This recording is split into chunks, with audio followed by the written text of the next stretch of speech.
You talked about earlier with Chris Bryant. You got to coach him when you were at University of San Diego. What was it like coaching him? And when did you tell that he was going to be this major league ready player right away? Because he was drafted early and wasn't really in the minor leagues for long. He made an instant impact. When did you know that this kid was going to be special?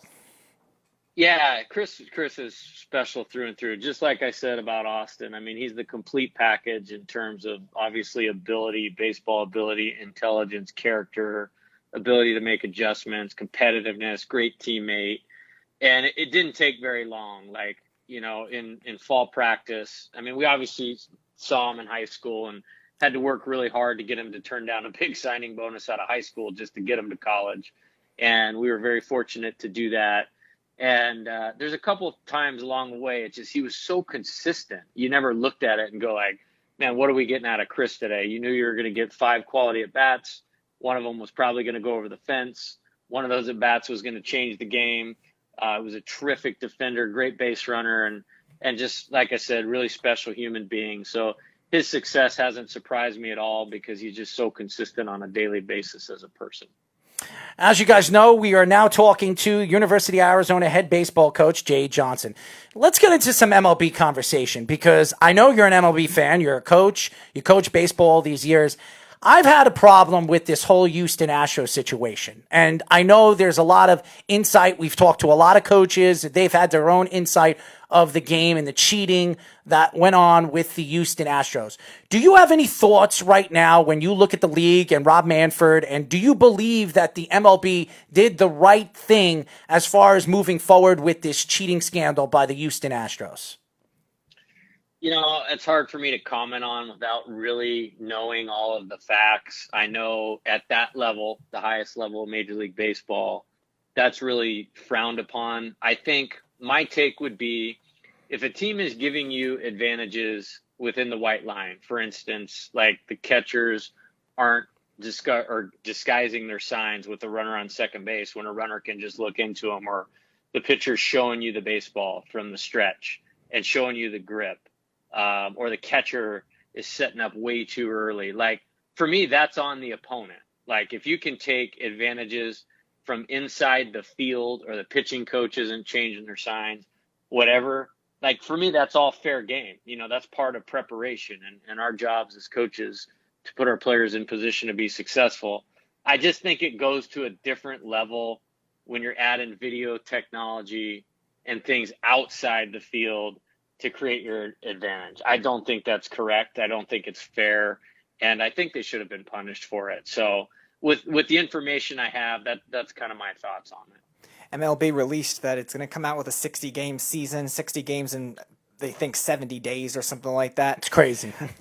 What do you think about that decision? And also, do you think, being that it's kind of similar to a college baseball type setup with the amount of games, could you see some concepts maybe adopted from college baseball to strategize for this amount of games?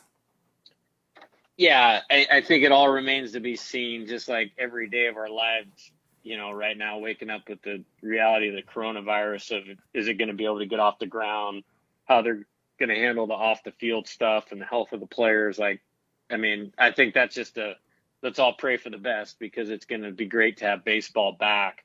I do think you make some interesting points in terms of how the season's actually going to be played. We have a 56-game regular season, to try to get to the NCAA tournament.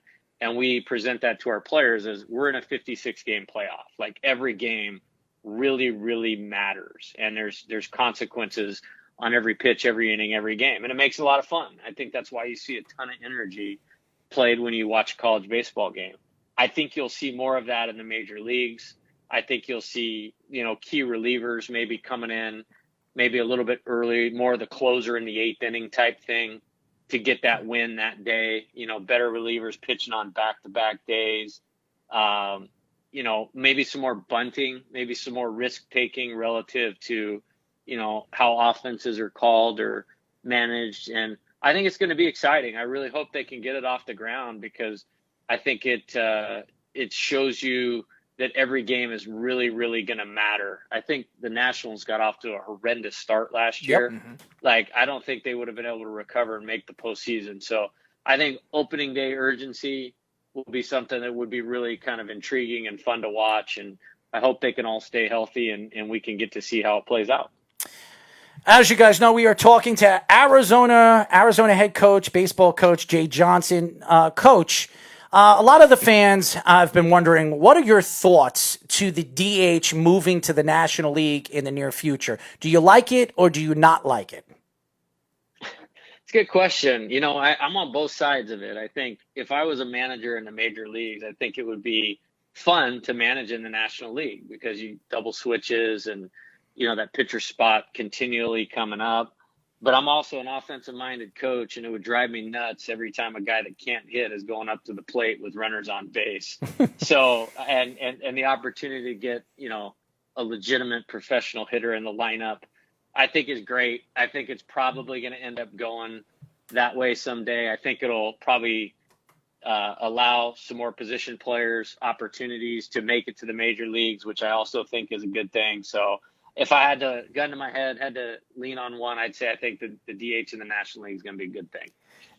I've asked this to other college coaches, especially ones of Power 5 schools. The format of the College World Series, both in baseball and in softball, it's interesting because it's different than other sports where they actually get the home field for the one seed. Are you in favor of that format, or do you think it should be like other sports where a lot of them are played at neutral sites and it makes the tournaments very interesting, especially basketball? Do you think they should do that, or do you like it the way it is? I'd have to say I like it the way that it is. It is a tremendous advantage if you can host a regional or a super regional. But, we were talking about that 2016 run earlier, and one of the special parts about it is we went on the road as a 2 seed to Louisiana and won that regional, and then hopped on a bus and drove over to Mississippi State and won that super regional. And playing in those crowds, in those environments, was really an awesome experience, for our players. And I think it would hurt probably the attendance model of the NCAA tournament. So I don't think you'll ever see that where it becomes a neutral site thing. And I'm kind of a traditionalist. I like the way that it is. If we did anything, I'd like to see us add a few more teams, maybe like the NCAA basketball tournament with a few play-in games, wild card, something like that. But I'm a big fan of how the NCAA baseball tournaments run. Coach, what are your thoughts of the MLB and possibly college baseball eventually implementing electronic umpires behind the plate? What is your thoughts to that? Well, I don't know who I would argue with. It'd be pretty hard to argue with the computer. Whatever is best for the game. I think it takes some time getting used to. I mean, I think they need to work out some flaws. I know they used it in the Arizona Fall League. This fall, I went up and watched a couple of our players, former players, were playing in that. And, there's some flaws to it. I mean, there's a few strikes that are called that are not strikes that I think as long as they get those figured out, I think it might be an okay thing and, might clean some things up. But I just want to make sure that they have it right before we roll it out, because I still think it's got some work to do. You're one of the first baseball coaches we have interviewed that has said that they wouldn't mind it. I mean, most of them said it ruins the integrity of the game. You'd expect it. The umpires, it's been around for years and it's not the same without the umpire behind the plate. The arguing, it's part of the game. And a lot of the coaches that we've interviewed absolutely hate it. But I'm very surprised that you wouldn't mind it. Well, you know what? I will say, and this, I'm speaking for the Pac-12, we actually have a very good group of umpires. And as I kind of think through it, those guys having jobs is important. I think maybe if everybody's going to go to it and we are going to do it, if that decision's going to be made, it just needs to be done right. Mm-hmm. Other than that, I guess I would say I fall on that side of it where I'm more of a traditionalist with that as well. Right. But like I said, some umpires would probably like to not have to listen to us head coaches complain and whine about their strike zones from time to time. In terms of the transfer portal that's taken over other college sports, we've seen it especially in basketball after their tournament was canceled, both on the men's and women's side. There's a decision on if it's going to come into baseball, instant eligibility for these transfer students. Are you in favor of that kind of system, or do you think they should have to sit out a year like they always have? I think I'm on both sides of this. I think the first thing I would say is every situation is different. And right now we're in such a unique time with the coronavirus and really what that's meant for college baseball and rosters. And then the MLB draft was only 5 rounds. I think there's a lot of situations right now that would need to be looked at carefully and, judged, and that's what the NCAA is there for, to make determinations on this type of thing. So I think right now, having some flexibility is not necessarily a bad thing. However, I think it's a good rule in concept the way we have it now, where a player should have to sit out a year. And the reason being is, it's not always going to go perfect for players or coaches. We bring guys in and maybe they're not what we thought they would be or would want them to be, and vice versa for the player. And I think persevering, the player persevering through some difficulty is important in terms of developing their character. And I also think it also prevents kind of this Wild West format. I mean, I coach third base for our team, and I wouldn't do this, but I mean, what if, you like the third baseman on the other team, and you strike up a conversation, just goes, oh, that guy's pretty cool, I'd love to play for him. And he's complaining about something in his current situation. I just don't think I really love the dynamic of it, if I was to be completely honest with you. But this year, I think it's a unique time, and I think it needs to be looked at hard of, what's best for the player, probably first and foremost. As you guys know, we are talking to University of Arizona head baseball coach Jay Johnson.